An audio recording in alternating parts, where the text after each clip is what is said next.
Hey, what's up, everybody? It's KBR Sports, the best sports talk show of your 24-hour day, coming to you on WODU Studios, the best in college radio. I'm your host, Brendan Abbott, with my co-host to the far right, Khalid Lewis, and our guest for today, Rudy Henderson. Our other co-host, Rashad Pennell, is going to be a little bit late today, but how are you guys feeling today? How y'all feeling this morning? Pretty good. I mean, it's about to be warm outside, so can't complain. It's opening day. Feeling great. Opening day, feeling great. Wow. Well, technically, yesterday was opening day. It's because your team didn't play yesterday, huh? Yeah. Essentially. But I mean, calendar-wise, it was opening day. Oh yeah, it was opening day. We had some good games yesterday too, though. Yeah, there were some good games yesterday. And for y'all that don't know, he's talking about opening day. What he's referencing the MLB opening day. The start of the MLB season. America's pastime. But yeah, y'all, and for all those watching, and for those who need to be watching, make sure y'all check us out on Rabble TV and tune into us on Spreaker and also on iTunes, and where you can download the app for Rabble and also Spreaker, and then you can listen to us on your way to work, on your way home from work. You can listen to our podcast and everything on there. Remember, Monday and Wednesdays, 10 a.m. to 11 a.m. And make sure you subscribe to the YouTube channel at KBR Sports and also our Twitter page at KBR_sports, where if you tweet us, we can read your tweets live during the show. And then we can also take your tweets into consideration when we did contemplate what we have for our next topic for the upcoming week. And then, Hashtag no excuses. but yeah, so when and also for anybody who wants to join in on the debate, y'all, the number to join in is 757-683-4405. All right, so and we had to get Rashad's point. How you feeling today, Rashad? How you feeling? Oh man, here it comes. It's a sad day, fellas. Oh, Sad why? day. Why? Sold 2 pair of my shoes, man. So my favorite pair. I saw. But I went to bed last night thinking about my life. Like, did I really make the right decision? Did you make the right? No, I didn't. But it's for a good cause. You said no, you didn't. It's for little brother, right? It's for little brother. What was Love, your that's love, bro. Malcolm, you are loved. what influenced your decision? Man, gave up some J's. My bank account influenced the job. Man, since there was $0 in there, man, you hurt. Hey, you gotta go sometimes you hurt. And because I know he wanted them. So except the second pair, I didn't know he wanted those. That kind of did me more surprised. I'm a little hurt by that. But life goes on. To the second pair? The second pair. He bought 2. Which was the second pair that caught you The off? playoff 8s. So he has those. He has my Toro Bravo 4s. Not at the foes, bro. But I don't want to talk about it anymore. Let's go to sports. Bro. Let's go to sports. They look good on. They look good on. Hey, they ugly on the snap. They're ugly. They don't look good no more. Yeah, they don't. Because they're not mine. Because I'll be upset. They don't have the same appeal to you anymore. No, they do, but I don't want to talk about them because I'm upset. Oh, bro, you can't just forget about the ex once she's gone. I mean, we gotta think about her life here. I mean, we gotta. Well, again, you can. No, man, you don't forget about them. It depends on what the ex did. Yeah. Yeah, man, they treated him well. They treated him well. They did. Think about it. They showed my man love. They had many people saying, "Oh, I like your shoes." I don't get that no more. Malcolm's like, "You better just wear those up tempos, bro." My up tempos got shoestrings about to get cut off. I mean, oh wow, creases everywhere, man. They man. skate shoes. That's all. Oh gosh, man, that's like a busted jump. Hey, pretty much, bro. I don't even think round 2 will buy them off of me, man. That's how bad they are. Round 2 won't buy them off of you. That's rough. That really puts things into perspective. But all right, y'all, to get started on this sports talk. So the topics for today are going to consist of talking about I just had a blank. Oh, the NCAA tournament, March Madness. Well, no longer March actually, but the results of the Final Four and our predictions for the upcoming game today, actually between North Carolina and Villanova. Then the remarks made by Scottie Pippen about that 1995-96 Bulls team playing this Warriors team. We'll get into a little bit of what he had to say about that. And then also MLB opening day, like we were saying earlier. And then also our predictions to go on to play in the World Series. And to round it out, we're going to talk about the Colin Kaepernick trade and how things got stalled up there over $2 million. But to get things started out, y'all, NCAA tournament, man, it's the gift that keeps on giving. But it seems as though we went through that period where everything was hot in the tournament, where every single night we had, it seemed like a game-winning shot. We had an upset. We had some kind of surprise happen. But now it seems like the tournament's gotten to a point where we're kind of just like, man, where's the excitement? Yeah, now you watch the games, you're kind of sitting there like teams get out to double-digit leads, and now it's just pretty much teams holding on to the double-digit leads. And like when we talk about Oklahoma and Villanova, that was two number 2 seeds going up against each other. It's supposed to be Buddy Hield going up against Villanova's defense. They won by the largest margin in national semifinal history. They won 95-51, and it was a thrashing. But then you look at the Syracuse and UNC side of things; it was 66-83. So, what did you guys think about the Final Four? How did you guys think this played out? Khalil, we'll start with you. What did you think of it? Man, it was completely different from what I said. I had Oklahoma winning and Syracuse winning too, but you saw how that turned out. Oklahoma got blown back 44 points. Buddy Hield was held down to 8 points, I think. And like Villanova just came out to play. It was on it. It was making shots. I think out of the 3 starters, I think they had a combined of 44 points, I think. 45 points or something. But yeah, like it was just completely surprising. Syracuse, well, we had faith in Syracuse since they was the underdog. I did, but then they was exposed too. Yeah, because you said we. I didn't pick them. I know Rashad did pick them. So yeah, that turned out.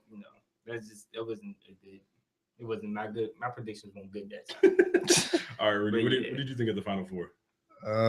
One word can describe the Final Four, and that's underwhelming. Mm-hmm. Super underwhelming. Oklahoma it's underwhelming if you wanted a good game. I mean, I know you loved it because North Carolina fan over there in the corner. Over there, if you raise your hand, North Carolina fan. Hey, over here. It was underwhelming as far as these matchups were hyped up a huge amount. Buddy Hield got held to, like you said, 8 or 9 points, and the rest of the gang didn't really do anything. Villanova just obliterated them. It got sad to a point. Like when you switch from watching a basketball game to like watching anything else, like golf or anything else, it got bad.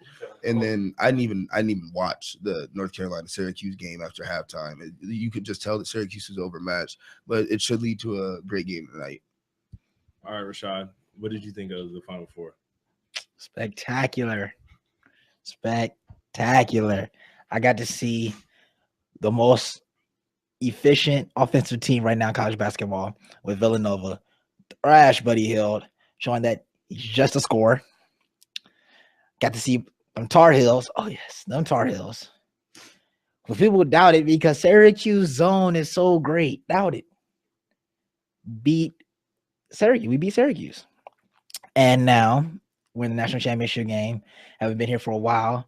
But, when we normally go to the championship game, we win. So I'm liking our odds here. I enjoyed this Final Four.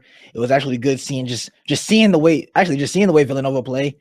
People don't think the game was exciting. I enjoyed every bit of it. Just watching how that offense goes, how their defense goes, how many turnovers they get, how much basket transitions, 3-pointers. I mean, dude tried to draw the foul, went into the body, didn't get the contact, didn't get the foul call, and still hit the 3-pointer. I'm just like, everything goes in for them. And then, watching the Syracuse UNC game, you see how many points everybody's saying, oh, it's gonna take a 3-point game by UNC to win this. But we had over 50 points in the paint, and we started off 0-8 from 3-pointers. And we were still leading. So I'm just like, that just shows anything can happen. Nobody expected Buddy Hield to go out like he did in Oklahoma. Nobody expected UNC to win the game without hitting 3-pointers, but they both happened. That is true. I mean, we even talked about it on Wednesday's show, I believe, when before going into this game, I picked UNC, but I was showing a little trepidation because of the fact that I was like, these guys, I don't know about their 3-point shooting ability. And I won't lie. I mean, they shot 4-17 from 3, shot 23% from 3, but they are so efficient on the inside with their bigs, essentially why I picked them. And Rashad's a fan, so of course, you pick them. But yeah, And I think there was a point in time it got to a 50-57 game because UNC had a double-digit game throughout most of the game. Then they cut it down to about a 7-point game because Michael Abinadje just scored.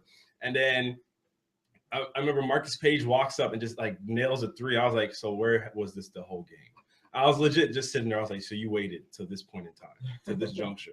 And then it took them the longest time. I guess it doesn't matter how long it took. At least it wasn't an Oklahoma story, because Oklahoma, it felt as though Villanova hit everything humanly possible that you normally wouldn't hit, and then Oklahoma missed everything they normally would hit.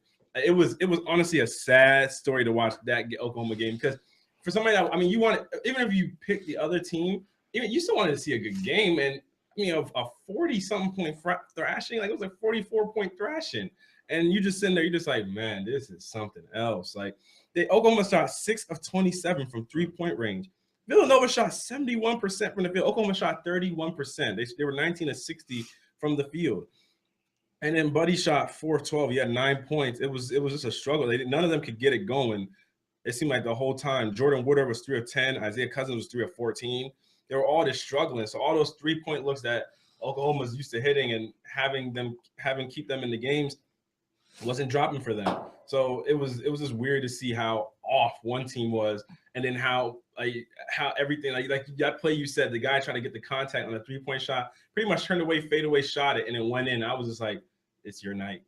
Yeah, it's your night. Like when you're shooting like that, it's nobody can do anything to stop you. I mean, that's just, you're just on fleek from all angles. And like what's impressive about that game is, before going into the game, they're talking about team shooting percentage at that arena is awful in the tournament, and it showed for Oklahoma. It showed it affected them, but Villanova just, I mean, you're shooting 58% throughout the whole tournament. That's unreal. Yeah, man. You're shooting 70. You're close to breaking the all-time record for shooting percentage in the game. Yeah. So it's unheard of. Like you have those nights. I mean, they've been having it all tournament, but yeah, that marksmanship was wrong. It was just wrong. But who you guys gonna predict to win now, to win the championship now at this point? I don't feel like I need to go to you, Rashad. I mean, I don't feel right. Look at the face. What if I said Villanova? I mean, Rudy, get things started. Yeah, Rudy, say make your pick first. I think it's gonna be a great game, honestly. I think it's gonna be very fast, because North Carolina's transition offense is ridiculous, and Villanova also gets out there and runs. They have great guards. I want to lean towards North Carolina, but some things have to happen. I need the Real Markets page to show up. He's been absent for a few games this season. He shows up occasionally, but I'm gonna need him for an entire game. I'm gonna need who I think is North Carolina's MVP for the season, Bryce Johnson, to have a big game, because the guy has been the most consistent player on their team, in my opinion.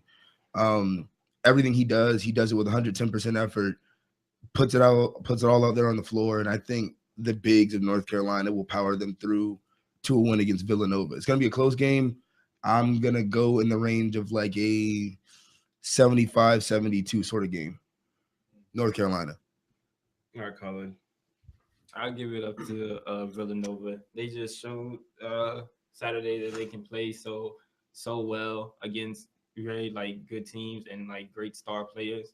I feel like if they focus on those main key players on the other team, then they'll definitely hold down their shooting like they did with Buddy Hield, and keep them at a point where they can take the game over them. And I'd say about 80-72 around that area. Okay. All right, Rashad. Got UNC winning. Oh, what a surprise! Got UNC winning. This man, Bryce Johnson, for the past 4 to 5 games, is averaging 20 and 10. Those are Shaq numbers. It's exceptional. Sensational. Yeah, it's sensational. Joel Berry's been playing great. Theo Pinson has been great coming off the bench. Probably the best bench player in this tournament. Justin Jackson stepped up. Kennedy Meeks is doing he's a good complement player to Bryce Johnson. His size in the post, which there's two dominant big men down there that is going to be trouble for Villanova to stop. Because from what I've seen from their game, it's literally their big man is a rebounding machine. Basically, that's all he basically is. He's a hustle player. He's a Reggie Evans, technically a taller Reggie Evans. I'm looking at it like you said. Marcus Page do have to show up, but at the same time, the way Joel Berry and Nate Britt and Theo Pinson's playing, he necessarily doesn't have to show up. There's a lot of things people say UNC needs to do, but they always show there's something else they can work on and improve better. And as long as you got someone who's averaging 20 and 10, and no one's slowing him down, it's not even like he's killing people with moves. He's hitting them with putbacks, fast break dunks, hustle, and mid-range jump shots. It's not like he had to worry about someone like back against the basket, hook shots and nothing like that, because he can get his points regardless. Yeah. Same thing with Kenny Meeks. A lot of his points come from tip-ins, offensive rebounds, one of the best offensive rebound teams in the country. Villanova is the most efficient team right now in the tournament, but UNC is not far behind with about 54, 52% in the tournament. So it's going to be interesting. All right, I'm going to pick UNC to win because of the fact that I feel as though even though Villanova's defense has been stout this tournament, they've been locking up the competition. Then, of course, Naismith Player of the Year, Buddy Hield, you just locked him up. You held him to 9 points. Boy was averaging 25, and tournament he's averaging 28. And you locked him up, held him to 9 points, even though I feel as though he wasn't entirely as aggressive as he could have been. But he was missing some of the shots he normally hits. But still give credit to Villanova, and then they're shooting so efficiently. But I feel as though UNC is just one of those teams that's just complete all around. But as Rudy said, to beat a team like Villanova, I feel like you need a complete game from your whole team. UNC is the better team, but Villanova can definitely steal one from UNC. If it was a 7-game series, UNC would win the series. But because it's just that one game, you just need one game. And if UNC just has one bad shooting night and Villanova is as efficient as they have been, that can spell problems for UNC, but the same works vice versa. And UNC has also shown that they can win while shooting the three ball inefficiently. So I believe that UNC will probably end up grinding this one out and finishing out with a win. But to move on to the next topic, actually going into the NBA and talking about the Golden State Warriors again. And Scottie Pippen, who obviously we all know was a member of that 95-96 Bulls team that won the 72 games and lost 10 times and set the regular season record for wins, and then obviously went on to win the championship. But when he was asked to talk about the Golden State Warriors, he had some very, very confident remarks to say about if they played them in a 7-game series, how it would end. And he said in short quote, Bulls in 4 games. He knew what he was thinking. He said it straight up quick and didn't hesitate. And then he said, I don't think we'd take a night off. And that he also believed, that my size and length would bother Curry a little bit. And then he went on to say that he thinks he could limit Steph Curry to under 20 points. So when asked about those comments, it seems as though he was feeling some sort of way about it. When Steve Kerr was asked about it, Steve Kerr was on that Bulls team, and now he's coaching this Warriors team. So he's kind of like, man, that was my legacy back then, but then I'm coaching this team's legacy now. And so when he was asked about it, he said, first of all, it's a really hard question to answer. Not because you're comparing errors, but literally it's tough for me to answer grammatically because I don't know who we is and who they are. I'll just say if the two teams play each other, there's no question we can beat us and they can beat them. For example, if you actually put the teams in a hypothetical game, my guess is the Bulls would be called for 1 million hand check fouls, and we would be called for 1 million illegal defenses when we overloaded the strong side. So the game would take like 6 hours because the rest would be calling stuff all game. It's just hard to determine with 2 different eras and do 2 different rule sets. So those comments by Kerr, and it's one of those things now that the Warriors, in order to finish to beat the Bulls record, they would have to finish 4-1. But that loss, no, they beat the Blazers last night. So now it's 4-1. So now that they beat the Blazers last night, with Steph outdueled Damian Lillard, was a great game to watch. Steph dropped 39, Damian Lillard dropped 38. But now they just have to go 4-1 the rest of the season. They played San Antonio twice. They played Memphis Grizzlies twice, and I forgot who else they play. Actually, I have it right here. The Rockets? No, they play San Antonio at home. Yeah, they play San Antonio at home. They play Minnesota. Play Minnesota on Tuesday. That's right. They play Minnesota too, and they have no more back-to-back. So they would play Minnesota on Tuesday, San Antonio on Thursday at home. Then Saturday, actually no, there's one more back-to-back. They play Memphis Saturday night, and then Sunday they would play San Antonio at San Antonio, and then Memphis again to finish out the season on next Wednesday. So with the way that schedule is looking, what do you guys think? First, what do you guys think about Scottie Pippen's comments and about them sweeping the Warriors and then him holding Steph Curry to under 20 points? Rashad, I'll start with you. What do you think about his comments? Scottie Pippen. That is some reckless talk there. That is some reckless talk. You're not gonna sweep this. You're not gonna sweep this Rockets team. I mean, this Warriors team. You're not gonna limit a jump shooter to 20 points because he shoots his shots and make his shots contested. You're not Jimmy Butler. I mean, and the fact that you don't play the whole game and stop him, somebody else is gonna guard him eventually. I mean, I give Jimmy Butler for playing the whole game, yeah. Because like I said, I give him credit for constantly in the game. So you're not gonna be guarding him the whole game. So if you're not in the game, who's gonna stop Curry? And you have other people on this team who's just as talented as those players in the Bulls are. Those role players for the Bulls, same thing as role players for Warriors. You can't cover everybody at the same time. Granted, that team had Michael Jordan. That team was great. All their losses, 4 of their losses in their record season was by 1 point. So you're looking at that, it's easily 76 wins. So I'm looking at this team like, yeah, that Bulls team was great. This Warrior team is a great team, great fundamental team that can shoot. Teams couldn't shoot like this back then, not to this level. So I'm looking at it like there's gonna be no sweeping. You're not gonna hold Steph Curry every night to under 20 points. That's a big goal in itself. And if you do, that's gonna take a lot of energy from you. So who else is gonna score with Jordan?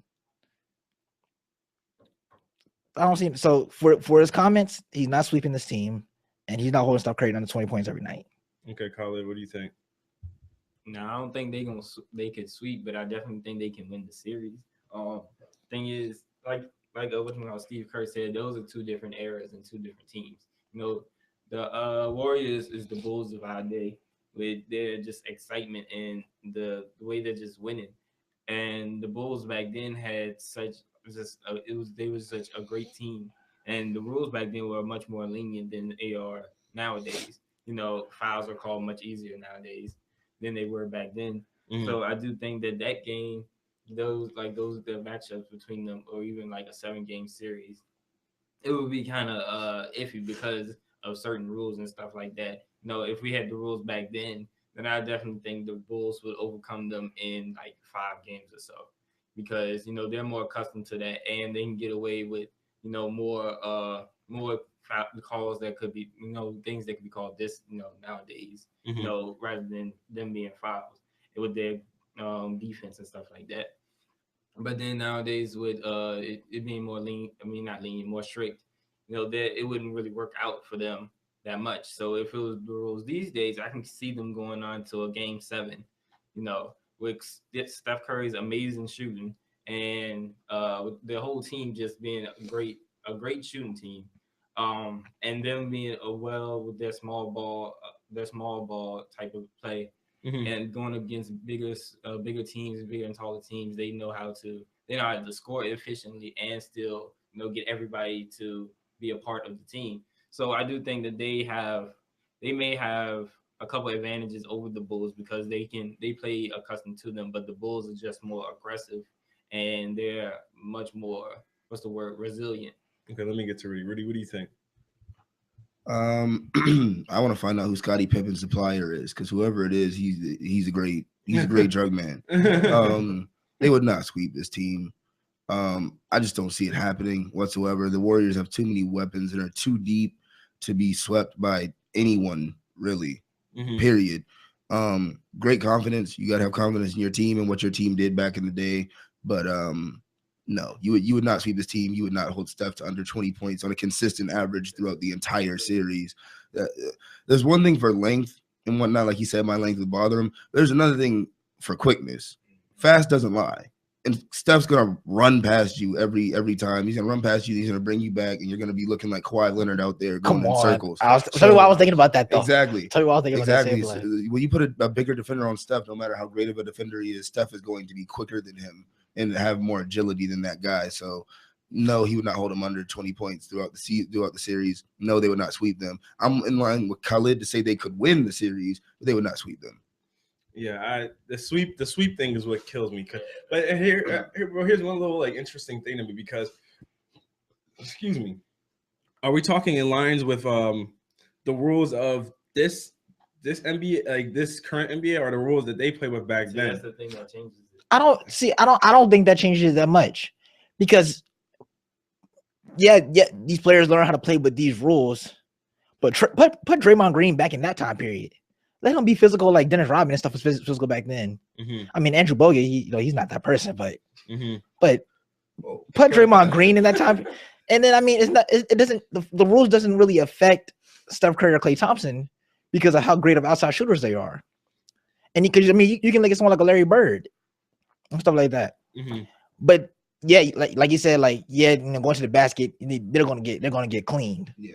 But think about it. Don't you think if they know that's gonna happen, there'd be a lot more floaters from Steph Curry more so than scoop layups instead of getting that close?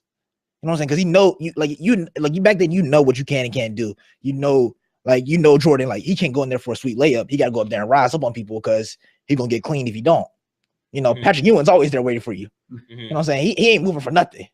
So that's when you have players like this who develop the floater now, who can use that. And so they're such great outside shooters. You can hand check them, but at the same time, if you're still touching them, if you're still hand checking them while they shoot the ball, they're gonna get a foul call.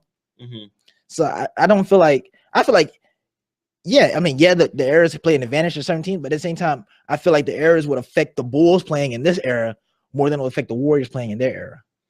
Because the reason why the error thing, it's interesting because I just looked up the series when Steph and them played the Cleveland Cavaliers, and Steph was held on to 20 just for one game in that 6-game series, and then one game he was held to 22. But I mean, and that's Matthew Dellavedova and the rest of the team checking him. But it's a weird thing for me because a lot of the case that these old players make for how they would guard Stephen Curry back in the day, they would guard him full length of the court.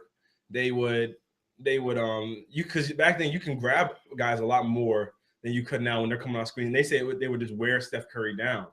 And while I don't believe that they would sweep them, but I do believe the rules affect how each like Steve Kerr said, the fact that you can run they would probably get called for all these illegal defenses because they play the Bulls a certain way rather than just playing them straight up man. So see, I have a question. I don't understand this illegal defense thing. Because think about zones, all these different zones and stuff. So they'd be like, wait a minute, you can't do that. It's something like that in a sense. I guess so. Because he basically ran pretty much man everywhere. So all the zones and stuff they run, they get called for illegal defense. But I mean, that's no. That's essentially I guess what he's talking about because honestly with that, you put the Warriors in a 2-3 zone, which most teams never seen. Like you said, they haven't seen. Which you never know. They may say, yeah, you can't do that. But if they can, who's really that great of a knockdown shooter on that team? That Bulls team. Kerr. Other than Kerr, and Kerr came off the bench sometimes. Kerr's coaching. So yeah, but who basically came off the bench really, or started? I'm not gonna say Ron Harper was a shooter. I mean, Jordan can knock him down, occasionally, but yeah, exactly. He's not the Bulls shorts on with a blazer and a polo shirt. He doesn't know what he wants to do. Like, I don't know. One dress shoe, one Jordan. He's just like, I'm here so I don't get fined. Exactly. One point that I do have to make about this though, if we're talking about that era and how tough it was and how they would guard people and all that, there's one argument I want to make in Steph's case, in this whole Warrior team's case. There's a little guy by the name of Allen Iverson who played in this era and got guarded by them and dropped 25 on Mike's head as a rookie. And it's not even arguable. It's fact that Stephen Curry is a more efficient scorer than Allen Iverson is. And he has the handle. He can do it in different ways. Exactly. He does it in way different ways. He's way more efficient from the field than Allen Iverson was. So you're talking about, we're going to do this to him and this to him. Look at Allen. But here's the case. Can we say, because I mean, coming from Allen Iverson's background and stuff, can we say he was, more fearless and stuff? Yeah, I said because he attacked the basket like he was like 7 foot. Oh yeah, he was more fierce than Steph. What I'm saying is one of the things that got Mike, he crossed Mike. He legit crossed Mike, had him doing the whole body turn. So he crossed Mike. Stephen Curry has the moves to do that. He's quicker than Scottie Pippen. He's quicker than Michael Jordan, and he has the moves to do that. And he's a way better shooter than Allen Iverson was. And here's the thing: back then, you didn't have many guys going behind the back through the legs, dribbling around somebody in a circle and pulling up for three. These guys are standing behind the 3-point arc with their hand out to guard you, and you can't do that against Steph. You have to be right here. You have to be in here, like you have to smell what he ate for breakfast. That's what you have to do. Like you have to have 3 people in a triangle around Stephen Curry to make sure he didn't score, and then you're leaving Klay Thompson open. Hey, and you know what's crazy? Like they just said they put Michael Jordan on Klay Thompson. That's what Scottie said. I mean, I mean, technically he ain't got to do as much because Klay Thompson doesn't do as much as Steph Curry do. But at the same time, I still feel Klay Thompson can get some of his shots off because at the same, you still got to focus on Steph Curry. Like Steph, I mean, Scottie Pippen is a great defender. Yeah. But at the same time, you still got to watch Steph Curry because I mean, he can blow by Scottie Pippen. But like kind of what you're saying with the crossover thing, like they've never seen stuff like that. Think about it. Allen Iverson's killer crossover was the most simplest crossover. It was the most simplest. It was a cocky this way, fake going that way. Yeah, it was the beginning of the crossover and came back. And they got everybody. It's not like they hadn't seen the handle and stuff before. What you talk about? Allen Iverson's killer crossover? I mean, Tiny Archibald had handles like that. I mean, like who? Like Allen Iverson and like no, but I mean, Kyrie and but stuff like that. Archibald. There's been guys before AI. I mean, we remember Jordan getting crossed up on that individual play, but they seen guys with that handle before. So you know, but it was his thing. That was what Allen Iverson did to cross everybody up. Was the same killer crossover, either left or do it right. He was so crazy, he could do it both ways. And with that, he could hesitate and just keep going straight and blow by people that way. And it's kind of like how Jamal Crawford is now. Nobody can do that behind the back, bringing back around, pro hop jump.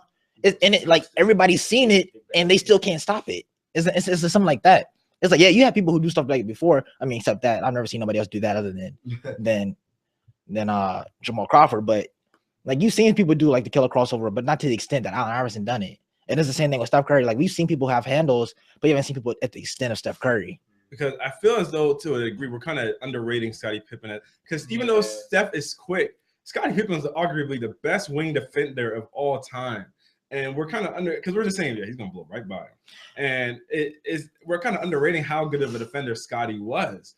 Like Scottie was a great defender. But do you think they was in the same conditioning they are now, like the players are now? Well, the thing is, they were taking the 95, 96 Bulls, which is basically with their prime. So they would be taking their prime against what Stephen Curry and their prime right now. So I think at those pivotal times, I think Scottie would be, like you said, he's one of the best wing defenders, arguably the best.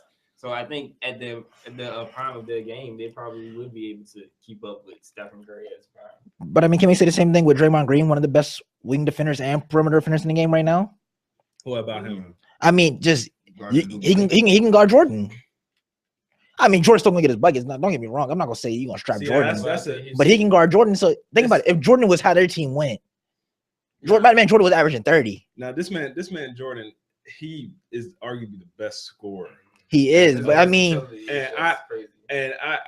I see that's the thing, because I mean I don't think we're debating whether they would win or not here. We're debating. Are we debating where Scottie Pippen can hold this man to under 20? Is that what we're debating right now? For the entire series. Yeah, because that's the thing. Draymond Green can't check Michael Jordan, bro. You don't think you check him at all? He could. I mean, he's somebody in front of him. He's better. This man went up against Scottie Pippen every day in practice. You're right, but at the same time, Michael Jordan is something different, bro. He was something different. But I mean, we've seen Draymond Green check the best of who it is right now. And just like you say, I'm sure Draymond Green goes against Steph Curry in practice. And that's a tall task in itself. You're right. But guarding Stephen Curry and guarding Michael Jordan is two entirely different beasts. It is, but two entirely different. And we saw what LeBron James did to them. I've seen LeBron James in check too by Draymond Green. And he had 6 games to check LeBron. LeBron averaged over 35 points. He averaged over 30 against the whole team. He was by himself. He averaged over 35 points against the whole team. Now imagine Michael Jordan. LeBron's bigger and more athletic than Michael, but Michael's the better scorer by far. Travels a lot too. But this is how I feel about it. I mean, he averaged 30, but a lot of those defenders he went against aren't as. And I would bet that Michael would most likely be guarded by Klay Thompson as opposed to Draymond Green. You're right. But when they go small ball, I feel like then Draymond Green have to guard Dennis Rodman or something like that. Yeah, he would. But I mean, you don't have to really feel like because Dennis Rodman wasn't that great of an offensive threat. More so, he was his defense. Yeah, he got buckets by scoring on putbacks. That's how Dennis Rodman got his buckets. So you would still have to be concerned about that. You're banging on the opponent's balls. Yeah, like Dennis Rodman was a grinder. Like that man had a motor that was unrivaled. It was something that was special. He might be one of the great. Like people talk about greatest rebounders of all time. He's one of the greatest rebounders. Honestly, top 3 rebounders of all time. He had that great of a motor, and it's weird because because I don't know when you look at the matchups of it, Steph would get guarded by either Ron Harper, Steve Kerr, his own coach, and then or no, Scottie said he would guard him actually.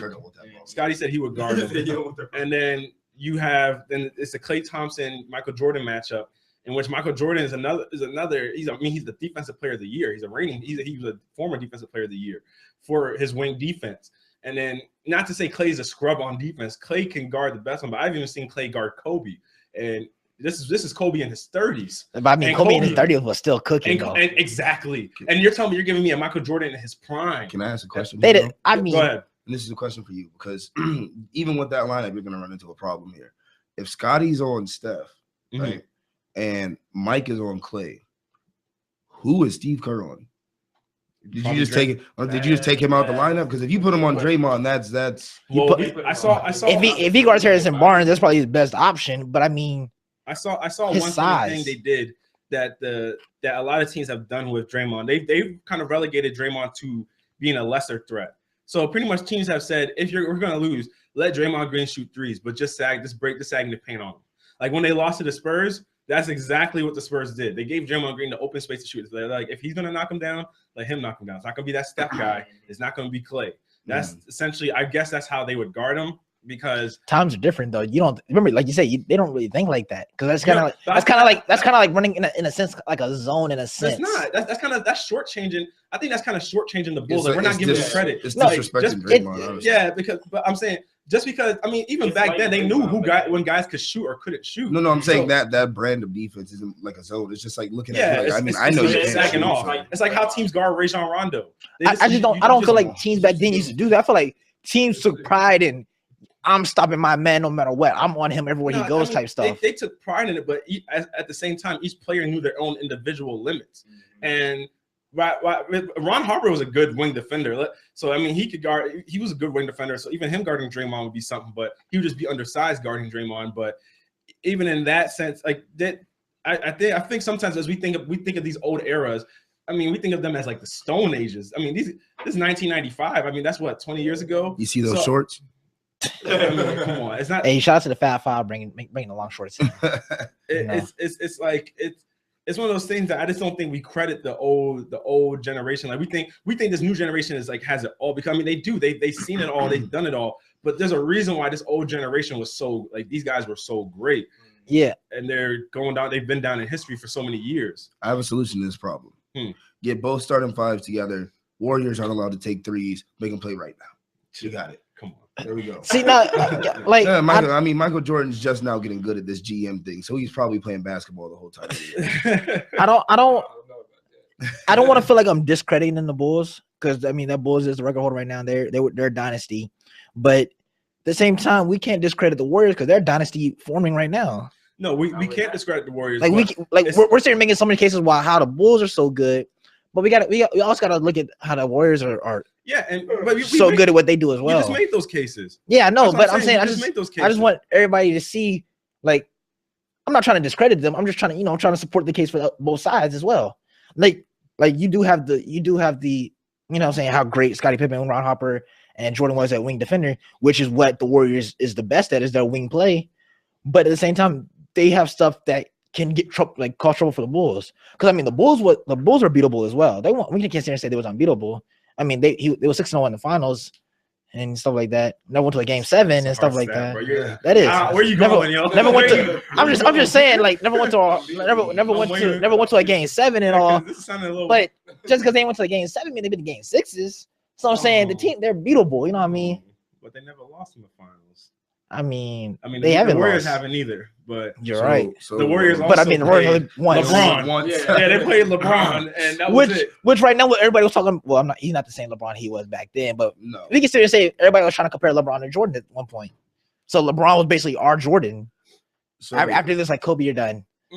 I don't know. I mean, that's you can't say and say. I mean, I don't agree with it, but Brendan, I think Kobe drew more Michael Jordan comparisons than LeBron. But I mean, I think Kobe drew him. Analysts used to be quick to say he's the next LeBron. Well, he's the next Jordan. Coming out of high school, even when he was calling himself the chosen one. Yeah, even then. In his first 7 years in Cleveland, they were like, well, Jordan. They were comparing his career to Jordan, but then I feel as though, especially once Kobe won the 5th championship, because Kobe's always been the one that garnered the I feel like the question, because you can't really compare LeBron and Jordan's play styles because they're not the same. But you compare Kobe's and Jordan. Yeah, so Kobe always has drawn more comparisons to Jordan than LeBron. I feel like people just compare LeBron to Jordan in the sense of where their careers were at this point. Like after the 7 years in Cleveland, people were like, well, LeBron doesn't have a ring. Jordan didn't have a ring in his first 7 years either. Then the next year he lost to Dallas, and then they were like, well, Jordan didn't lose. Jordan won.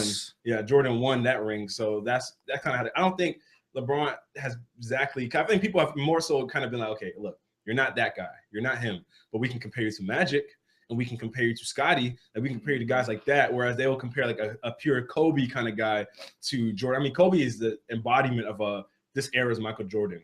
To the 5 rings, the scoring championships, all of that, the competitive will, all that is this. Because I think that's one thing that people have also scaled off for LeBron. They're like, well, we don't see that fire in you as much as we see in Kobe and Michael. But I do understand what you're saying, because if people will be quick to make the case for. Because I mean, we've even been on the show before. We made the Warriors case, but then a lot of people will make the case for the Bulls. Yeah, but I think we're making the case for the Bulls because are we going to pick the Warriors to win the series? No, exactly. Said that. And that's the thing. That's the reason why we're making the case for the Bulls, because nobody's gonna pick the Warriors to win a 7-game series against the Bulls. I would pick it. I feel like that could be the team that gives them an actual run for. I mean, look at this. Like nobody, like you said, nobody in that era really gave the Bulls a run for their money. Well, back in that, they're in the dynasty age. Like I said, Jordan took a while to win, but after he started winning, nobody really gave him any worries. And I feel like the Warriors could be that team. So, I think that'd be their first Finals Game 7. So you would pick the Warriors to beat the Bulls? I have to see how the first game goes. You can't give me this. You gotta just tell me, would you pick the Warriors to beat the Bulls? We can't talk about how the game. Would you pick the Warriors to beat the Bulls? I mean, yes, I would, because just the way they shoot is you can't no matter where you put them at, like you can't change the way a team shoots. When a whole team can shoot, you can't really change that, and that's why the Celtics were so successful too. You just can't stop shooters at the points. And I don't until I see the Bulls can oh snap, they really just strap shooters who create their own shot. Then yeah, but as of right now, like speculation, I can kind of see the Warriors can win this game in Game 7. It's just, what do you gentlemen think? I think that the Bulls probably win. I do think it will go 7. I think the Warriors would be the first team to take them to a 7. I think the Bulls would win. Just because the teams are great, both of the teams are great, but one team has Mike. Yeah, and I mean he's not going. He's hungry. And that's the thing. Like you have the best player of all time on your team, so it's hard for me to say that they would lose. But both teams are great in their own right. And I actually wanted to ask the question because it was asked earlier, but I don't think any of us answered. Do any of us here think that the Warriors are going to beat that record with that schedule that they have left? Oh yeah, never did. Well, Colin, who do you think is going to win first? Definitely the Bulls. I agree because I said earlier they would go to a Game 7. They would definitely give them a run for their money. But like Rudy said, one team has Michael Jordan on it, which is the best player of all time. So just his amazing scoring ability, his versatility, and his aggression on defense it just makes him a whole thing, just a whole force to be reckoned with. And for the Warriors team, to be going up against that, it's just I do think that the Bulls would just beat them. They would beat them in that end. Before you say something, Brendan, it all depends how the Warriors finish the season. If they finish 73 wins, Warriors, because they got home court advantage. They got home court advantage. Well, I would have to pick the Bulls. So I'm a lone man here. I just don't think anybody could check this man, Michael Jordan. And while the Warriors are great, there is something to be said about guys, because Cleveland took these guys to 6 games. And now this isn't the same Warriors team, but we saw the greatness of one player. He took role players to the finals, bench players, and took them 6 games. Like, there really are bench players. I'm dead serious. And he took them to 6 games. And even like in the Cleveland, it wasn't like they ran some sophisticated zone or anything. They beat up their man. They trapped Stephen Curry coming off a screen. Then Matthew Dellavedova did his job and guarded Steph. And I feel as though these are the Bulls have the strong, 2 of the biggest competitors in NBA history, and Michael Jordan and Scottie. And these guys prided themselves on not letting their man score. So I mean, you could talk about hand checking and all that, but even regardless of hand checking, these guys can still defend. It's not like they're just whole time you're not going nowhere, and they're just holding your hand. Where you going? Yeah, like they took pride in their defense. Like they take pride in it. Like we talk about Kawhi Leonard, how good a defender he is. Remember Scottie Pippen from back then, man. You want to talk about length and all that? Boy could defend, and Mike is just Mike. I mean, but we're looking over the rest of the team, like guys like Horace Grant and the rest of them dudes, Dennis Rodman. I mean, these are also guys who are also great players. So, and that size right there, that it's not like that this Warriors team is going to walk into a team that the big men didn't do anything. I mean, you want to talk about Draymond Green, there's another guy on the other side that has the same motor. So I feel as though that would definitely give them a run for them. And the Warriors would test them because of their shooting ability. But I just feel as though at some point when it comes to end of the game, I feel like it'll come down to a lot of end of the game situations. And my odds of getting this guy to score, of getting Michael to score, and in turn of getting Steph to score, to me, would be the difference in the game. Because Michael don't need no pick. He don't need no pick, but Steph Curry don't need a pick either. You're right. But if you're telling me Steph don't need a pick over Scotty's outstretched hand, I'll take Michael going to the basket. We've seen that. No, we've seen that on Anthony Davis for a game winner or overtime. No, we have seen it. We have seen it. But I'm saying in a consistent series, you want to keep taking that shot. I'll take Michael going to the basket. That's what I'll take. I'll take like I said, I'll take the layup over the 3-point shot. And it just happens because I know it's going to be contested. With no pick, Scotty's going to be all over that, man. It's not like these things where these guys are watching him dribble up the court. Scotty will be all over that, man. So I just take that. But that's just my personal preference. As far as the 73 games go, honestly, it depends if San Antonio rests their guys. That's what it comes down to me. If San Antonio's like, you know what? You're not breaking no record on us. We refuse. Not today. We're the last hope. We're the last line of defense. And honestly, because it's a back-to-back, that Memphis game could be a little stunner too because they're playing in Memphis. So because it's a back-to-back, you never know. But I mean, what do y'all think? I think they might break. I don't know. I think they can break the record. Then again, like you said, the Spurs, they the ones that's gonna hold them down. And then them playing the Spurs and then Memphis right after that is definitely that's gonna like wear them out. So I can see them winning if they can overcome Memphis in that first game. And I mean not Memphis, San Antonio. No, Memphis is the first game. Oh, it's Memphis Spurs. Memphis Spurs. Oh, it is Memphis Spurs. Yeah, but I'm talking about Memphis is the last game of the season. It's gonna be Timberwolves, then Spurs, then Memphis, and then the Spurs right after that. Then it's Memphis again. And they play the Spurs and Memphis for like the last two games in in Golden State. They play the Spurs. The Spurs. The last time they played the Spurs is going to be in San Antonio. The last game they play against Memphis is going to be in Golden State. That'd be beautiful to bring the record in at home. Yeah, that's. Now I think about it. I don't think they can. Like that. If they lose the game to the Spurs, this first game to the Spurs, then they're not going to get that record because they have to play the Spurs in San Antonio after playing a physical Memphis team the night before. And as much as the Spurs rest their players getting ready for the playoffs and whatnot, there's still some pride in there from Popovich. And they have that home winning streak that the Warriors don't have anymore. So that would sort of be like a in your face sort of moment to continue that home winning streak and shatter their chances of breaking the record. So I think just as simply as competitors, they wouldn't rest their players for that game. But it all depends on if they get past the Spurs they play them on Wednesday. I mean, Spurs they play they can beat them. Yeah, exactly. It just depends. If they beat the Spurs on Wednesday, then they'll probably break the record.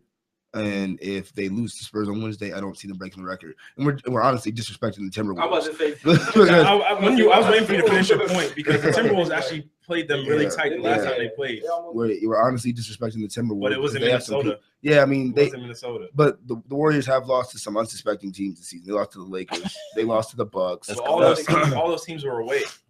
That's true, but what does it take? Any given night, what does it take for Wiggins to drop 40 and Karl Anthony Towns have a good game? Like things like this happen all the time. So it's really easy for us to just assume they're going to steamroll the Timberwolves, and exactly, and then assume that they're going to steamroll Memphis. But these are still NBA teams, and they're still competitive. And in the back of all their heads, especially the Timberwolves, we don't have anything to play for. We're going to be in the lottery again. We might as well try and ruin this for them. Yeah. All right, Rashad.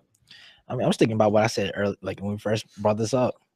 And I mean, we just did get done comparing this team to the Bulls. So this team is great. So this team can go out and beat any of these teams any night. So I'm sticking right by my decision saying they're gonna break the record because I mean we're talking about how the Spurs can stop it, but we just talked about them versus the Bulls. So Well, obviously they're on a different level than these teams they're playing right now. So I mean, it don't matter where you're playing at. I mean, you did say when they beat the Bulls that if they got the 73 wins, they'd have home court advantage. So home and away definitely plays factors into that. That's the Bulls. I know. This is Memphis with no Marc Gasol. This is Spurs with possibly players resting. Possibly. And you're not going. Okay, that Spurs win. You're not gonna have awful shooting nights like Steph Curry and Klay Thompson had that game again. If you do that twice, if they do that 2 or 3 times, let's say they do it this game and the last game, Spurs is the greatest team in NBA history. Really? Spurs is the greatest. If they do it twice, they're the greatest team in NBA history. It's not happening. It's not happening. That's something. And I'll stand by that statement. I'll go buy a Spurs jersey. If the Spurs win on Wednesday and on Sunday. No, not win. If they ain't gotta win, they can lose. And they hold them to like they did this last game where the score was 80 something to 70 something or whatever it was. Mm-hmm. And they don't shoot like that. I'm buying a jersey and wear it in here. You don't think they been holding team? You know what, guys? We don't got the time. We don't have the time. We just gotta go. We gotta go on. We don't have the time to even address it.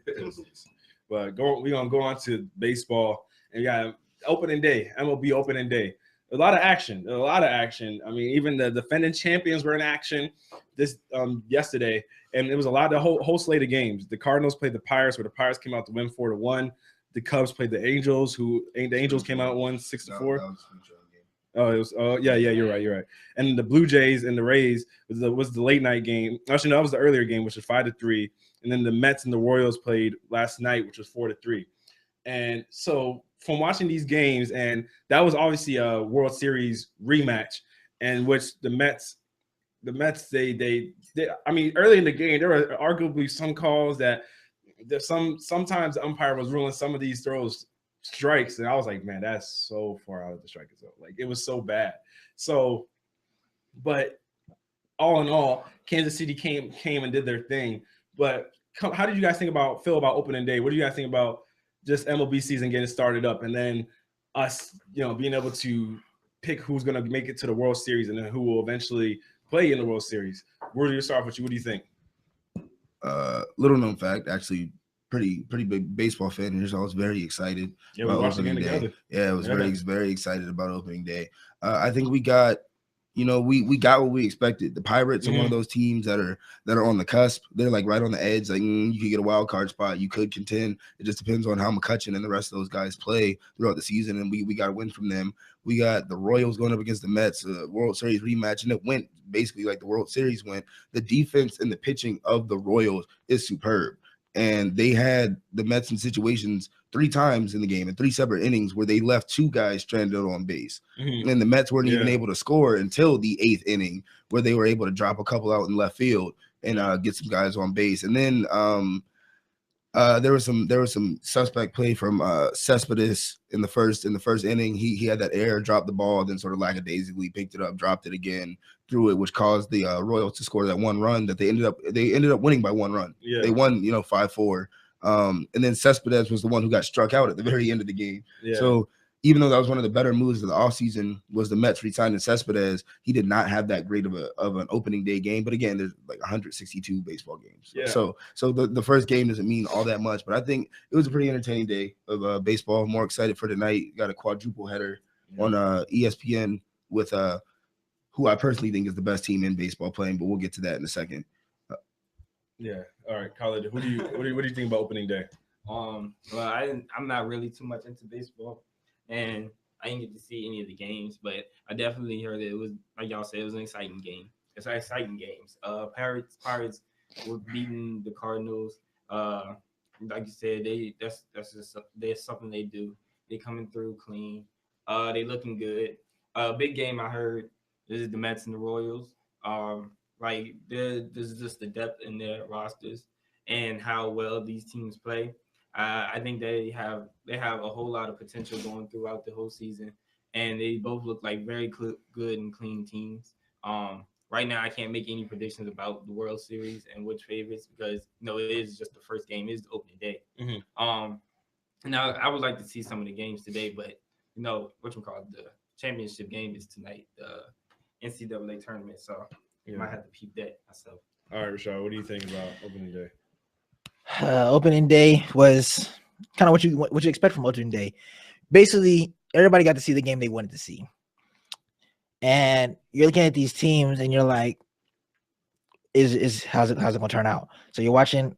We can mainly go to the Royals and Mets game. You're watching it like we want to see who's more hungry coming into this season.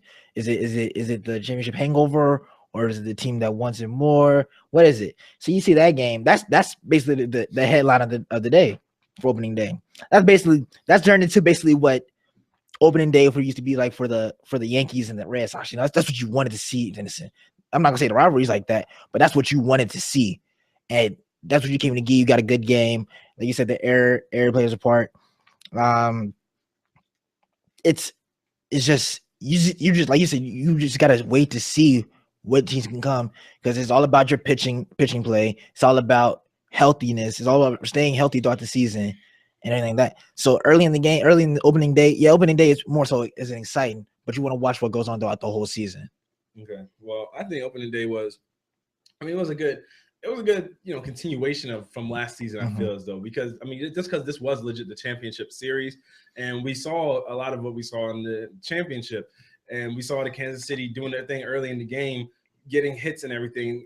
But then it seemed like as the innings waned on, they weren't able to put more points up on the board. Like there was a point in time, but they had two guys on base, and they couldn't. Three separate innings. Yeah, you know what I mean. Innings. And then the Mets also, and then even in that ninth inning, I think they had two dudes on base. Again. Yeah, they had two guys on base again to end the ninth inning, and then they just couldn't pull it out, even tie the game. So when you look at things like that, it's exciting because Kansas City is one of the best hitting teams there was last season. But as far as opening, I think it's a good, because there were two possible World Series teams. 3 or 4 World Series possible teams playing on opening day. So I feel as though we got a little precursor to what we could see, as the season may go on. Granted, it is the first game, like Khaled was saying, it is the first game, but we did get a little bit of a preview. So as far as World Series predictions go, me personally, I think this might make Rudy happy because I know your squad, but I feel like the Blue Jays and the Cubs can't sleep on the Cubs. Yeah, the Blue Jays and the Cubs, or the Nationals can make it to the World Series. Or the Nationals can make it to the World Series because one, the Blue Jays, when you have the reigning MVP on your team, there's not much to say about that, and then it's just like a star-studded squad.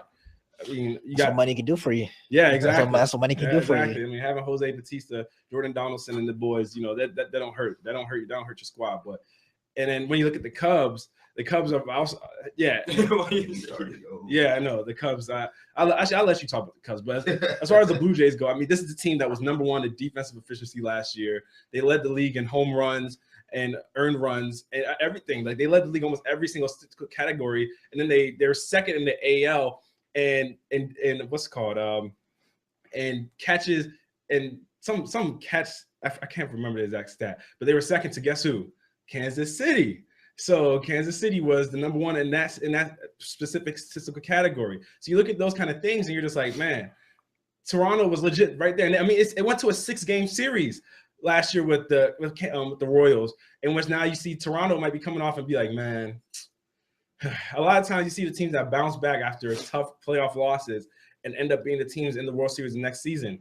And so I feel as though that the Blue Jays can definitely make it there. And the Nationals, when you have arguably the best player in baseball in Bryce Harper on your team, that's a lot of good.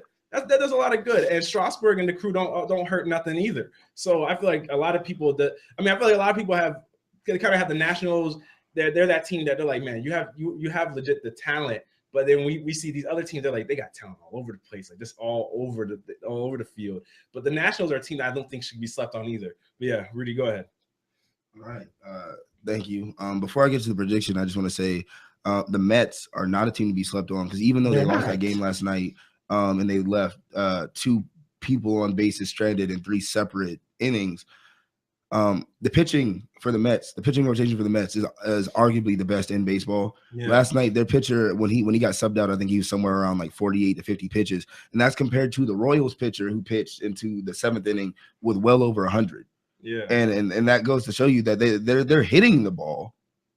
You know, they were struggling to get guys in, and the Mets, you know, they were getting these guys out after, you know, that error of a first inning, and then all the way through. Then they had some issues towards the bottom of the 6th when their pitcher, you could tell there's a little wear and tear on the arm, but they're not a team to be slept on. As far as predictions go, I'm going to go with a World Series matchup of Houston Astros versus Chicago Cubs. I think the Astros are one of the best teams in the league right now that aren't getting talked about as much because people are focused on the Kansas City Royals and the Blue Jays. Yep. But the Astros are one of those teams, excuse me.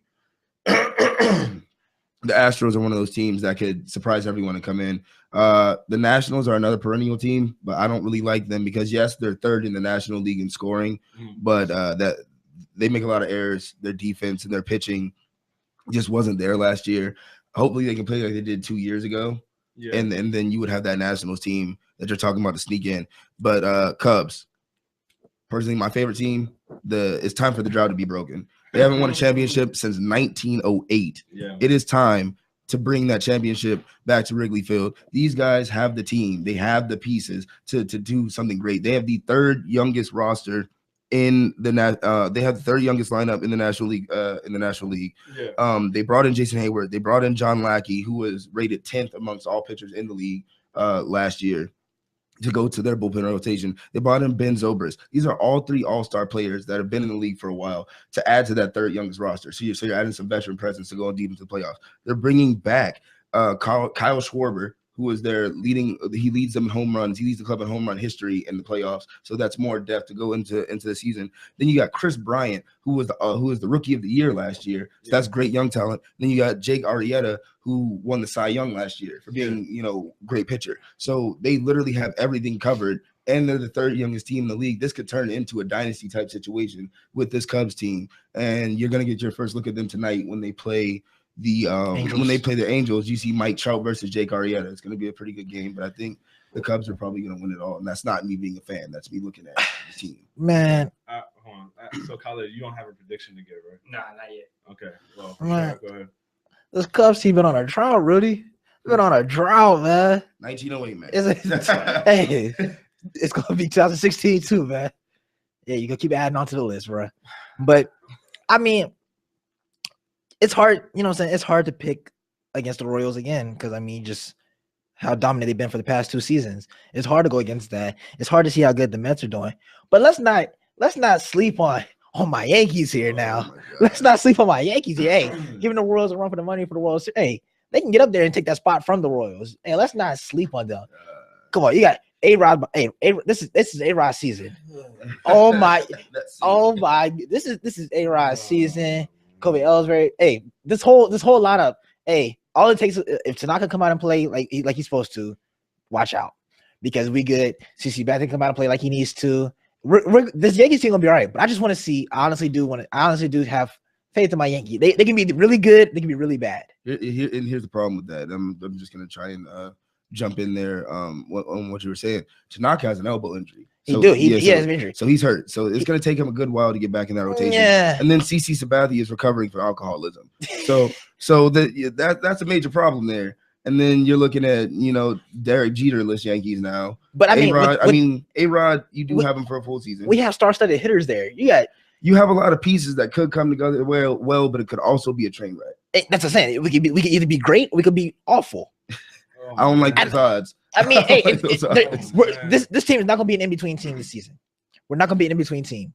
We're either going to be really good or we're going to be really bad. One of the two. So there's no team that could be you could pick to be better than the Yankees. No, I told you like the Royals. So that's who you're picking to go to the World Series. Am I picking the Yankees? I mean, I got to pick the Yankees. I got to pick the Yankees. Who are they playing? Who are they playing though? Who are they playing? I can. No. They would beat the Astros to get to the World Series. Who would they be playing? See, I'm thinking come you have. Come on, man. You have. I'm not gonna pick your Cubs, man. I told you I'm gonna pick your Cubs. Come on, man. I mean, even if you don't pick the Cubs, you're gonna pick the Mets, who are top to bottom better than the Yankees. Come on, if you don't pick the Mets, you gotta pick the Giants, who are top to bottom better than the Yankees. If you don't pick them, they're top to bottom, but the Yankees. I mean, come on, the St. Louis Cardinals. The St. Louis Cardinals. I haven't heard nobody mention the Rangers. Talking about the Rangers. The Rangers are better than the Yankees. The Sox are better than the Yankees. You can say the same thing for the Royals. A lot of teams can be better than the Royals this year. A lot of those teams can be better. They are the reigning champs. As a team, the Royals are one of the best teams. And you can't disrespect the champions. You can't. I didn't. I said they could. I said it could be a tough road to go to the Royals, all the American League with that pick. You didn't just disrespect the champions. You disrespected everyone in the AL. I didn't, man. I mean, both conferences are actually getting stacked now, and there's teams everywhere that can just go. Yeah. And the Yankees is one of those teams that no matter what, they can always go.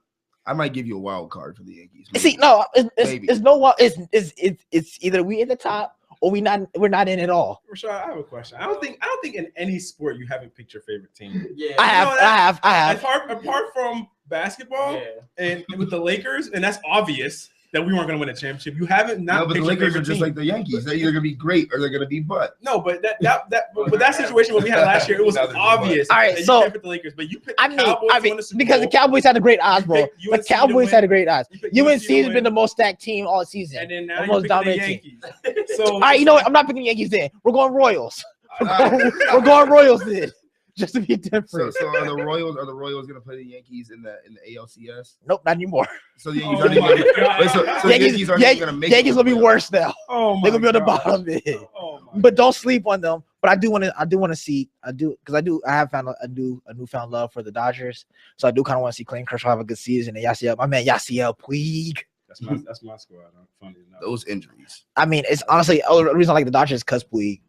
I love Clayton Kershaw as a pitcher. I love what he can do. Clayton Kershaw, and I like everybody knows I like Los Angeles teams, so I like the Dodgers. But then I also like the Nats. I like the Nats just because of the fact that they're our home.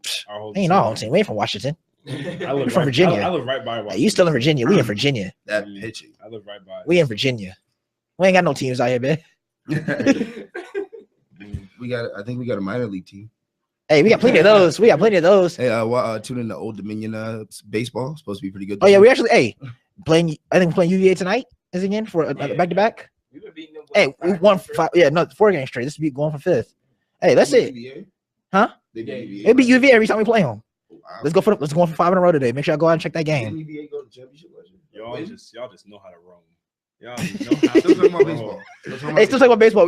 We got last time I checked, the topic said MLB opening day and World Series predictions. Because there's some potential MLB players on this Old Dominion team. And when the day comes for their time, we'll talk about them. Today ain't the day. Anyways, moving on to the next topic. We have a hater here. No, because we have a time manager here. So going on to the next topic. Fitzpatrick. What? Alex Smith. Don't disrespect the quarterback. Let's go, Kerry Collins. Anyways, going into the NFL. Colin Kaepernick and the Denver Broncos and the San Francisco 49ers feel like they've been in the news throughout most of the weekend because of this trade that's been stalled over $4.9 million. And apparently what the situation is the fact that Colin Kaepernick was guaranteed $11.9 million this season.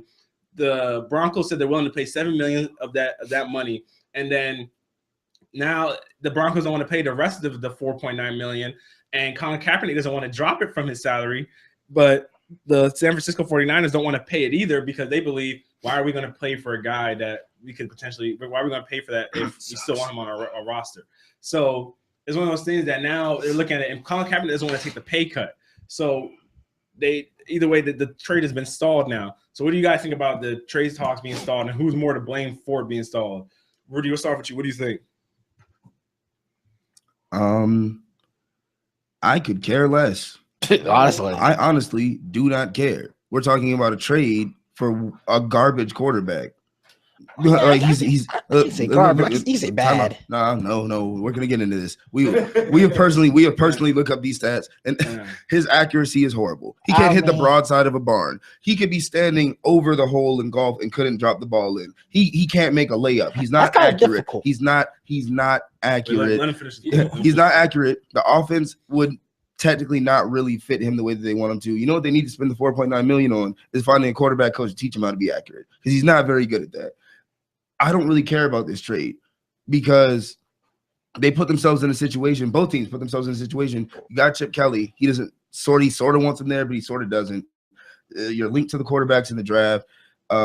Denver, you're too far back to get a quarterback in the draft, and you didn't want to pay RG3, and you don't want to pay Ryan Fitzpatrick. So now you're sort of stuck with this third option and Colin Kaepernick. It's just a cluster of bad decisions and stupid stuff going on in this situation. I don't like this from any angle for any team. I don't see how a Colin Kaepernick trade makes the 49ers or the Broncos better. You're literally going from Peyton Manning and Brock Osweiler to a guy who is way less efficient than either of them and who you have to tailor an offense for.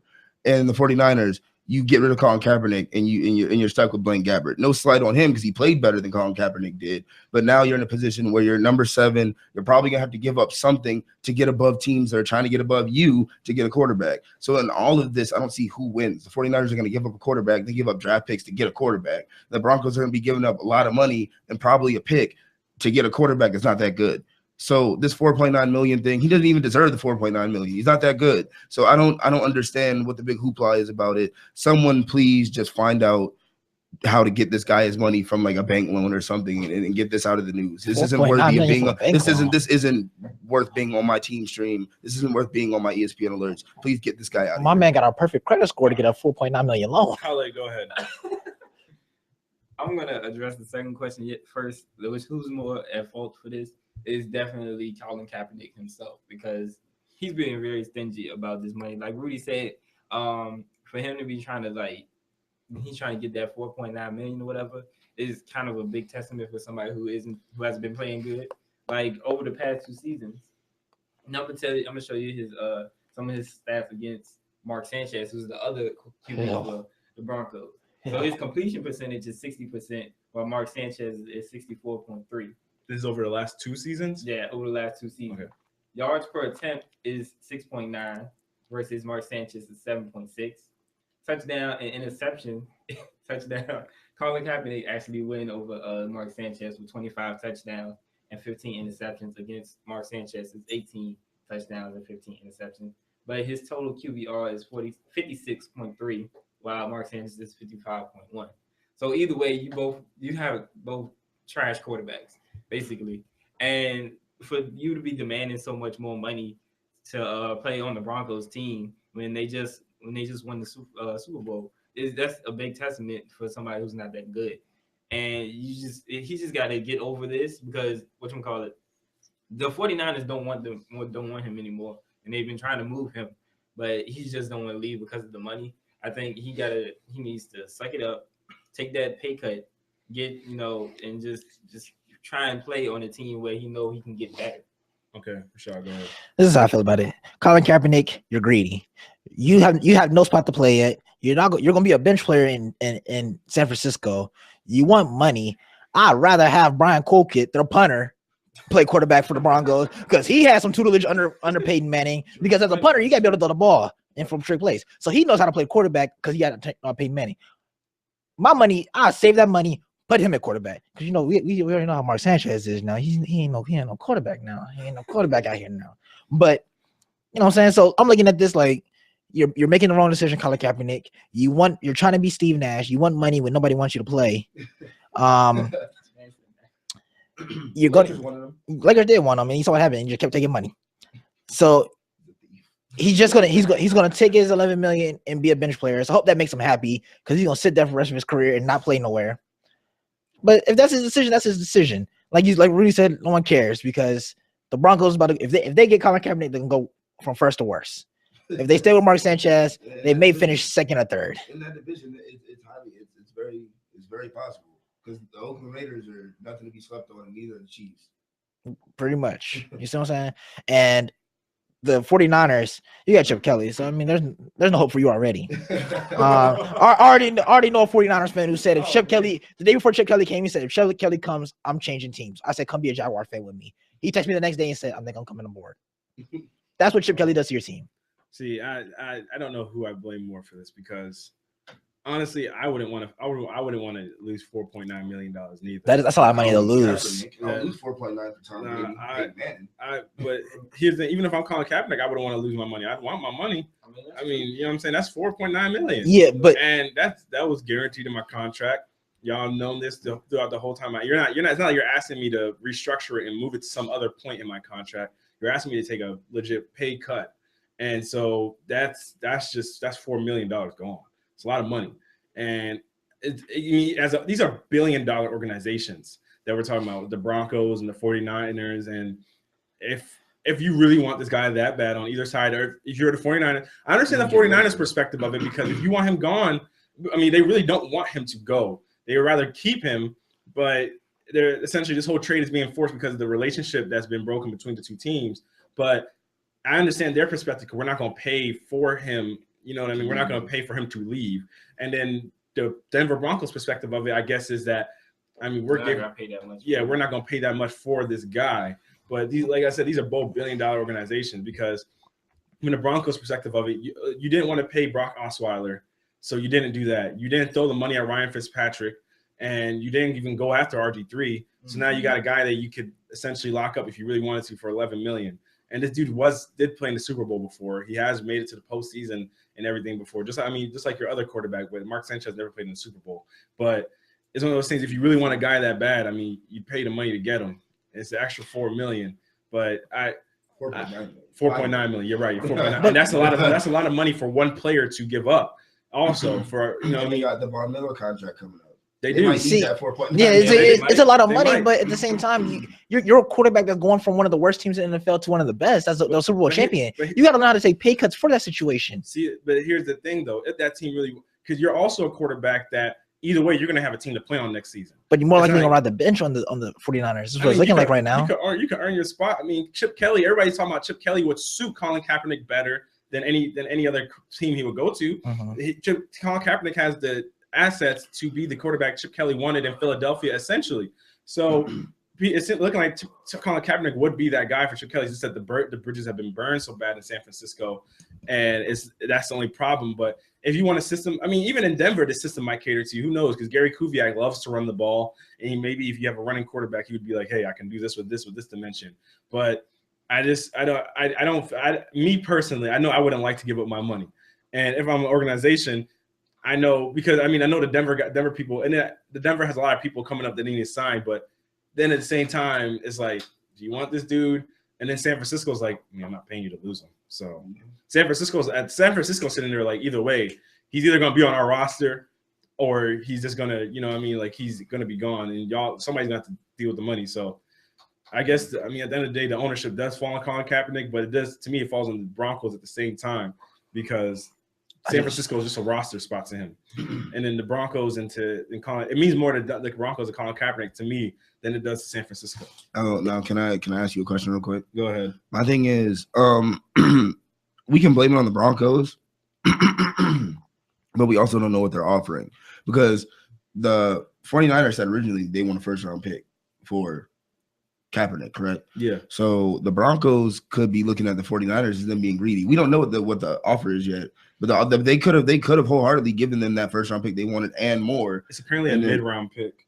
Well, if it's mid-round, then I can understand the 49ers wanted them to pay the 4.9. But if it's that, think about it. Are you really getting the first round pick with number 32? You're basically getting a second round pick. You're like top of the second round, essentially. That's one of those things that I honestly they agree everything has been perfectly fine until this 4.9 million. They were perfectly fine with everything until. You hurt anybody. But see, that just shows you some players would rather have money than want to play on a championship team.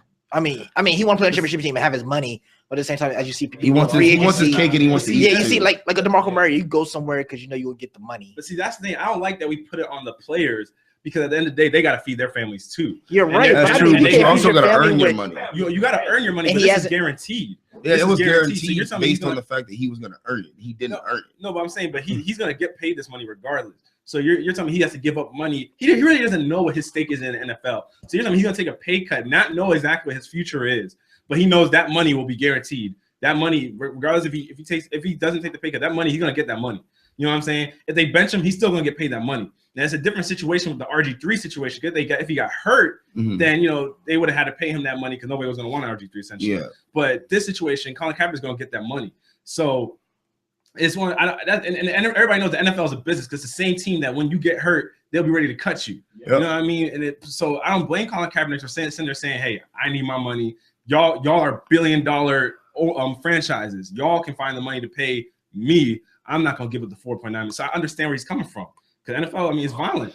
But I mean, money just don't come out of nowhere, though. I mean, there's a reason they didn't pay Brock the money he paid him. Well, that's because he didn't deserve that money either. You understand that you got other priorities coming up in next years and stuff, and like more important, like you can honestly sit there and say Von Miller is more important than a Colin Kaepernick for them, and stuff like that. Like that's why, like, they franchise tag him. Yeah, that means you got to pay him next year. His extension. So I'm saying, so you got to realize, like, I don't want to pay this money. Why we didn't want to pay Brock Osweiler this money, because we understand that. Well, I can't really say that because maybe Brock didn't want to come back. Brock was asking for a lot of money. Yeah, that's the thing. So, and Colin Kaepernick, it's a big degrade from what Brock wanted. So, if you essentially, and think about it, he's restructured his contract beyond this year. So this is just for this season, and you got Von Miller signed, or you offer him the franchise tag for this season. So beyond this year, you've worked out everything in the contract. It's just this season in particular. I hear one of the offensive tackles actually that they're really skeptical about paying his money because they're trying to re-sign one of their Pro Bowl offensive tackles. Yeah, that's it. Yeah, Clady, that's it. Because they're trying to get him a contract. They're trying to get his contract worked out. It's not more so Von Miller. Well, no, I was saying it as a sense as you have like more bigger priorities. You do. It was just I just use Von Miller as the example. It's just one of those things that you can get this guy at the discount and have him be that guy you hope he would be. Whereas Brock Osweiler got paid what, $18 million or something, guaranteed money or so to go play for Houston, maybe more. I'm not totally sure on the exact number. You mean Kevin Cobb 2.0? Well, essentially, and you got better than Cobb, man. One got paid that money. He's better than Cobb, bro. But I'm saying that Brock Osweiler's in the same vein as players like Kevin Cobb, guys who played one or a couple games and looked decent, and then they went and got huge. Matt Flynn, Kevin Cobb, he's one of those type players. I don't expect him to go to Houston and do magical things with that offense. I don't. But to what you're saying, I just think it's a John Elway thing. I think John Elway is not gonna pay or overpay someone for more than he thinks he's worth. And if you're looking at John Elway's position, he sort of kind of has the leverage because he's like, look, bro, we just won a Super Bowl. Yeah. We can pretty much plug in we have Mark Sanchez. Like, we can plug anyone in here and still win at least 8 to 9 games. And then we can just get a quarterback next year and then be a contender for the Super Bowl again. I understand they don't want to drop off, but I think as if you're the Broncos, you might just want to pack it in at some point and be like, look, he doesn't want to lose his money. You guys aren't willing to pay it because you don't technically want to lose him. We'll let you have him. We can draft a Christian Hackenberg in the second round and develop him, and he's going to be better than. So who are you blaming more for this? I'm gonna go ahead and assign the blame to the Broncos, but I'm gonna say it's some brilliance on the 49ers part, because either way, although it's a crappy situation to be in, they win because you get him off the books. His money's paid. You don't got to worry about that. You can now use those picks that you just got to go trade up with the Titans and get Jared Goff or Carson Wentz, because Cleveland already said just because they signed RG3 does not mean they're not going to take a quarterback. Yeah. It's going to be a competition. So now you have Cleveland. If they trade the 49ers trade Kaepernick, you have Cleveland, the 49ers, the Eagles are still in play for quarterback, the Rams. You have four to five teams out there who need a quarterback, and now they have more ammo than other teams to go get the quarterback. So it's smart on their part, because either way, they're not going to be without a quarterback. Yeah. So can I say something before we head off? Yeah, go ahead. I really made a good point in the fact that the John always like, we can go with, Marcus Sanchez and like that. Because I feel like what they're thinking was, we've seen Peyton Manning had poor season last year, and Brock Osweiler didn't. I mean, he filled in the role. They feel like Mark Sanchez can do the same thing that what those two quarterbacks did. If that's what took them to the Super Bowl, they feel like they can do it again with the minimum quarterback play they had. Okay. All right, y'all. Let's go wrap it up for today. It's been KBR Sports, the best sports talk show every 24-hour day, coming to you on WODU Studios, the best in college radio. Check us out on our KBR Sports YouTube channel at KBR Sports, and make sure you subscribe and share it with your friends. And also tune into us every Monday and Wednesday from 10 a.m. to 11 a.m. And also follow us on our Twitter page at KBR_sports, where you can tweet us your remarks during the show. And, we'll give you shout outs during the show also. Give us your ideas on topics for the next upcoming show. And then also listen to us on Rabble. Download the Rabble TV app. Listen to us on Spreaker and iTunes. And you can check our past podcasts out on there. And if you want to join in on the debate, call in at 757-683-4405. And also make sure you comment during the YouTube stream so that we can read your comments live during the stream. All right, y'all have a great day.